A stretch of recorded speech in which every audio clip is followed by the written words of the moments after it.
எந்த கல்வி அவன் மௌத்துக்கு அப்புறம் பலனளிக்கும்? நீங்க இந்த உலகத்தில் மற்றதையெல்லாம் சொல்லி கொடுக்கணும். சொல்லி கொடுக்காவிட்டால் கூட பிரச்சனை இல்லை.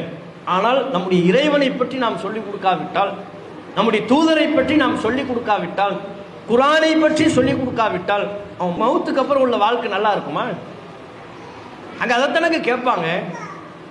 நம்ம பிள்ளைகள் மரணித்ததற்கு பிறகு அவனிடத்தில் விசாரிக்கப்படுகின்ற பொழுது, நம்மிடத்திலும் விசாரிக்கப்படுகின்ற பொழுது என்ன கேள்வி முன்வைக்கப்படும்? +2ல எத்தனை மார்க்குன்னு கேட்பாங்க. நம்ம திரும்ப திரும்ப சொல்றோம், அவற்றையெல்லாம் குறைபடுத்த வேண்டும் என்பதல்ல, நல்லா படிக்கட்டும். அதை விட பன்மடங்கு முயற்சியை, பன்மடங்கு உழைப்பை குரானை கற்றுக்கொள்வதற்கு நம்ம கொடுக்கணும். அப்பந்தான் அது பயன் பெறும். அப்பந்தான் அவனுடைய மறுமை வாழ்க்கை நன்மையாக மாறும். அப்ப கபர்ல வச்ச உடனே கேட்கப்படுற கேள்வி என்ன? உன்னுடைய இறைவன் யார்? அதுக்கு நம்ம பிள்ளைக்கு தயார்படுத்தணும்ல. உலகத்துல வாழ்வதற்கு நம்ம தயார்படுத்திடுறோம். ஒரு வேலையில போய் அமர்வதற்கு தயார்படுத்துறோம்.